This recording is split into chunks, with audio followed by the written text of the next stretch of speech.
On January 1st, 2026, a new licensing system takes effect in China. It concerns silver, a metal most people assume is simply mined, refined, and sold. But this system is different. It requires producers to manufacture at least 80 tons annually to qualify for an export license. That threshold eliminates nearly every small and mid-sized operation. The result? A single state now controls the export pipeline for 60 to 70% of global silver supply. This is not a tariff, this is not a quota, this is a gate, and only a handful of entities hold the keys. The question is not whether this matters. The question is, why does this pattern keep repeating, and why do we only recognize it after the gate has closed? There is a comfort in believing that the materials which underpin modern life simply exist, that markets allocate them efficiently, that supply chains remain open, and that access is guaranteed by the mechanics of trade itself. This belief is not irrational. For decades it has been largely true. Silver flows from mines in Mexico, China, Peru, and elsewhere into global markets. Refiners process it. Manufacturers consume it. Investors buy it. The system hums along, invisible in its reliability. But history shows that the most critical systems are the ones we stop questioning. And the moment a resource becomes indispensable is often the same moment its control becomes centralized.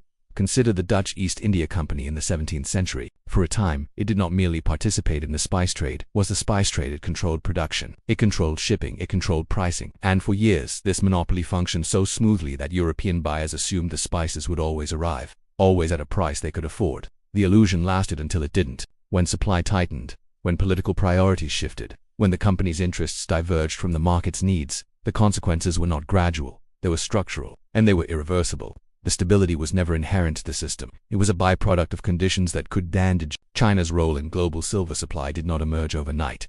It was built, methodically, over decades.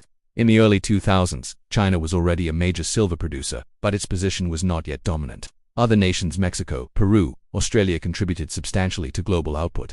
The market was diffuse. No single actor could dictate terms. But China's industrial strategy has always been long-term. The government understood that silver was not merely a precious metal. It is a critical industrial input. Solar panels require it. Electronics require it. Medical devices require it. Medical devices require it. As global demand for these technologies grew, so did the strategic value of silver. China expanded its mining operations. It invested in refining infrastructure. It acquired stakes in foreign silver projects. And crucially, integrated silver production into its broader commodity control framework, the same framework that governs rare earth elements, tungsten and antimony. By the 2020s, China accounted for roughly 60 to 70% of the world's mined and refined silver that moved through international trade channels. This was not achieved through conquest. It was achieved through supply chain positioning. Other nations continued to produce silver, but much of that silver flowed through Chinese refineries or was consumed domestically in those countries, leaving global export markets increasingly dependent on Chinese sources. The system appeared open because silver was abundant, but abundance masked concentration. As China's share of global silver supply expanded, something subtle occurred. The market normalized it. Manufacturers in Europe, North America, and Asia began sourcing silver through Chinese channels, not because they preferred to, but because those channels were reliable, competitively priced, and efficient. The logic was commercial, not political. And for years, this worked. Silver continued to flow. Prices remained relatively stable. There were no disruptions, no shortages, no crises. The dependency deepened, not through coercion, but through convenience. This is the pattern that precedes every major supply shock. The quiet years. The years when the concentration of control is visible to analysts and strategists, but invisible to markets. The years when the system appears robust because it has not yet been tested. During this period, China also began introducing regulatory frameworks for other strategic commodities. In 2020, it implemented export controls on certain rare earth elements. In 2023, it extended licensing requirements to antimony, a metal used in batteries and flame retardants. In 2024, it signaled that tungsten, gallium, and germanium would face similar restrictions. Each announcement was met with concern, then adaptation. Markets adjusted. Buyers found alternatives where possible or accepted higher costs where they could not. The precedent was being set. China would regulate exports of materials it deemed strategically important, and the global economy would accommodate that reality. Silver was always going to be next. The only question was when, and under what terms. To understand what happens when a critical resource becomes a controlled asset, we must look at 1973. For decades, oil flowed freely from the Middle East to the industrialized world. The price was low. The supply was abundant. Western economies built themselves around the assumption of cheap energy. Highways, suburbs, industries, all predicated on oil availability. Then, in October 1973, OPEC imposed an embargo. The decision was political, but the mechanism was structural. a group of nations controlling a large share of global oil supply chose to restrict exports. The immediate impact was panic, gas lines, rationing, price spikes. But the deeper consequence was psychological. The world realized, suddenly and undeniably, that a resource they had taken for granted was subject to the strategic decisions of others. The embargo lasted only a few months, but the shift in perception was permanent. Energy security became a national priority. Governments stockpiled reserves. They invested in alternative energy. They diversified suppliers. The entire geopolitical landscape restructured around the recognition that supply could be a weapon. What matters here is not the political cause of the embargo. What matters is the pattern, a critical resource, concentrated in a small number of hands, suddenly subject to control. The market did not collapse because the resource disappeared, collapsed because confidence in access disappeared. And confidence, once broken, does not return easily. In the 19th century, saltpeter potassium nitrate was essential for gunpowder production. It was, in effect, the prerequisite for military power. Britain, at the height of its empire, did not produce saltpeter domestically in significant quantities. It imported it, primarily from India and later from Chile. For decades, this arrangement functioned smoothly. The British Navy controlled the seas. Supply lines were secure. There was no reason to believe access would ever be threatened. But in 1879, the War of the Pacific erupted between Chile, Peru, and Bolivia. The conflict centered on control of the Atacama Desert, which contained the world's largest saltpeter deposits. Chile won, and in doing so, it gained near-monopoly control over global saltpeter supply. Britain, despite its naval dominance, suddenly faced a reality it had not prepared for. A critical military input was now controlled by a foreign power. The British government scrambled and negotiated contracts. It stockpiled reserves. It funded research into synthetic alternatives, but the vulnerability was undeniable, and it shaped British military and industrial policy for a generation. The lesson was simple. Control of supply is control of capacity, and when control is concentrated, it becomes a lever.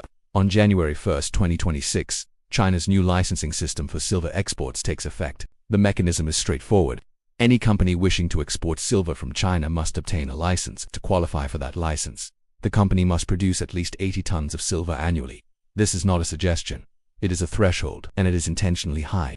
80 tons of annual production is a scale that only large state-linked enterprises can achieve. Smaller producers, private refiners, regional operations, none of them meet this standard, and without a license, they cannot export. Their silver can be sold domestically. It can be used in Chinese manufacturing, but it cannot leave the country. The effect is consolidation. Export capacity, already concentrated, now funnels through a handful of licensed entities, and those entities operate under state oversight. They do not set their own export priorities. They respond to government directives, economic planning goals, and strategic resource allocation policies. This is not a ban. Silver will still be exported. But the terms of that export are no longer dictated by market demand alone. They are shaped by policy. And that policy is opaque. For global buyers, this creates a problem. Not an immediate shortage, not yet, but a structural dependency. If a licensed exporter chooses to reduce supply, there is no alternative channel. If the Chinese government decides certain buyers should be deprioritized, there is no appeal. The market has become conditional, and conditional access is not access, it is permission, and permission can be withdrawn. The immediate consequence of the licensing system is not chaos, it is adjustment. Manufacturers continue sourcing silver, they pay higher prices, they accept longer lead times, they build larger inventories to hedge against disruption. These are rational responses, but they are also responses to a new reality. The silver market is no longer governed purely by supply and demand.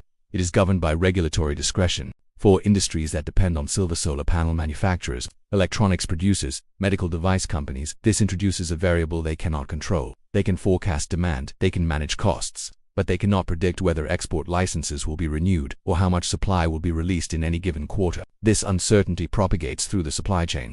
A solar panel manufacturer in Germany cannot commit to long-term contracts without knowing whether silver will be available. An electronics firm in South Korea cannot plan production schedules without visibility into supply. The entire downstream ecosystem becomes less predictable, and unpredictability is expensive. It requires redundancy. It requires diversification. It requires alternatives. But silver, unlike some commodities, is difficult to substitute. Its conductivity, its reflectivity, its chemical properties, these make it uniquely suited to certain applications. Replacing it means redesigning products, retooling factories, accepting performance trade-offs. For some industries, this is feasible. For others, it is not. And for those that cannot adapt, the licensing system becomes an existential constraint. Not because silver disappears, but because access to it is no longer assured. In response to resource controls, markets typically attempt three solutions: stockpiling, substitution, and diversification. Stockpiling is the most immediate. Governments and corporations build reserves. The United States has a strategic petroleum reserve. Japan has rare earth stockpiles. These reserves provide a buffer, but they are finite, and they do nothing to address long-term supply concentration. They delay the problem. They do not solve it. Substitution is the second response. When a resource becomes too expensive or too scarce, alternatives emerge. But substitution requires time, capital, and in many cases, technological breakthroughs. And for silver, the alternatives are limited. Copper can replace it in some applications, but with performance losses.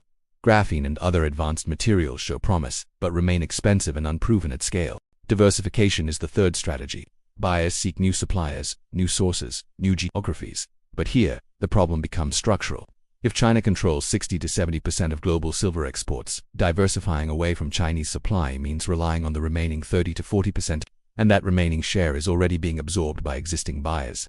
There is not enough slack in the system to accommodate a wholesale shift. Mexico, Peru, and other silver-producing nations could theoretically expand output, but mining is capital-intensive, time-consuming, and subject to its own political and environmental constraints. A new mine takes years to develop, and even if production increases, it must pass through refining channels, many of which, again, run through China. The fixes are real, but they are inadequate, and in the time it takes to implement them, the dependency deepens. What we are witnessing is not new, it is a recurrence. A critical resource, a gradual concentration of supply, a period of stability that masks dependency, a regulatory shift that formalizes control, and then, the realization too late to avoid, too costly to reverse that the system has changed. This is the pattern of the Dutch spice monopoly. This is the pattern of the OPEC embargo. This is the pattern of Britain's saltpeter dependency. And this is the pattern unfolding. Now, with silver, the difference is scale. Silver is embedded in modern infrastructure in ways that spices and saltpeter were not. It is in the grid. It is in hospitals. It is in phones, cars, satellites. It is not peripheral. It is foundational. And the licensing system does not need to cut off supply entirely to be effective. It simply needs to introduce uncertainty. Because uncertainty, in a tightly integrated global economy, is itself a form of control. When buyers cannot be sure they will have access, they make different decisions. They prioritize short-term security over long-term efficiency. They accept higher costs. They defer expansion. They become risk aversion, at scale, slows growth. This is how resource control translates into economic leverage, not through brute force, but through structural positioning. Across these historical cases, the same stages recur. Stage 1, diffusion. Multiple suppliers, competitive markets, open access. No single actor dominates. Stage 2, consolidation. Through investment, acquisition, or industrial policy, supply becomes concentrated. Stage 3, normalization. The concentration is visible, but the system still functions smoothly. Markets adapt, concerns are noted, then set aside. Stage 4, regulatory control. The dominant supplier formalizes its position through export controls, licensing, or quotas. The mechanism is legal, bureaucratic, and difficult to challenge. Stage 5, realization. Buyers recognize that access is now conditional. Panic is brief, adaptation is prolonged. The system does not collapse, it simply operates under new rules. Stage 6, structural dependency. Alternatives are pursued, but they are slow, expensive, and incomplete. The dependency persists, now accepted as a permanent feature of the landscape. We are, with silver, entering stage 5. One of the most consistent features of resource dependency is the lag between warning and action. When China implemented export controls on rare earth elements in 2020, analysts flagged the implications. When antimony licensing began in 2023, the pattern was clear. And yet, for most market participants, these were distant concerns, problems for niche industries, not the broader economy. This is not irrationality, it is human behavior. We respond to immediate threats, not distant ones. We react to shortages, not to the structural conditions that precede them. And by the time a shortage materializes, the opportunity to diversify is past. There is also a cognitive bias at play, the assumption that systems which have worked for decades will continue to work. This assumption is not baseless. Most systems do continue, most of the time, but the exceptions are catastrophic. And they are often visible, in hindsight, years before they occur. The silver licensing system is one of those exceptions. It is not a surprise. It is a continuation of a well-documented trend. But until it disrupts supply in a way that is immediate and undeniable, most buyers will continue to assume the system will accommodate them. This is the delay, and it is this delay that turns a manageable problem into a structural crisis. We are now in the silent phase. The licensing system has taken effect, and for most people nothing has changed.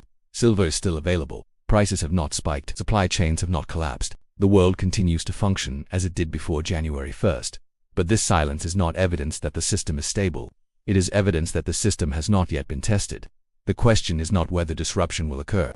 The question is what form it will take. Will it be a sudden refusal to renew licenses, a gradual reduction in export quotas, a strategic reallocation of supply to domestic industries? We do not know, and that uncertainty is, itself, the mechanism of control. Because in a silent phase, markets cannot price risk accurately, they cannot prepare for a scenario they cannot define, and so they continue as before, hoping that access remains open, knowing that it may not. This is the most dangerous period, not the crisis, the calm before it. In 1973, the world learned that energy could be controlled. In the 19th century, Britain learned that military capacity depended on supply chains it did not own. In the 17th century, Europe learned that spices were not commodities, they were assets, subject to monopoly power. And now, in 2026, the world is learning again that the materials which underpin modern civilization are not guaranteed. They are allocated, and allocation is a political act. The silver licensing system is not an anomaly. It is a signal, a reminder that markets exist within frameworks, and those frameworks can change. The question is not whether this matters. The question is, what will it take for the recognition to arrive before the gate closes, instead of after? Because history suggests we will wait, we will adapt, we will adjust, but we will not fundamentally alter our dependency until the cost of doing so becomes unavoidable. And by then the leverage will already have shifted. The terms will already be set. The system will already be different. The silver market did not break on January 1st. It simply became conditional. And in a world built on certainty, conditionality is the only fracture that matters.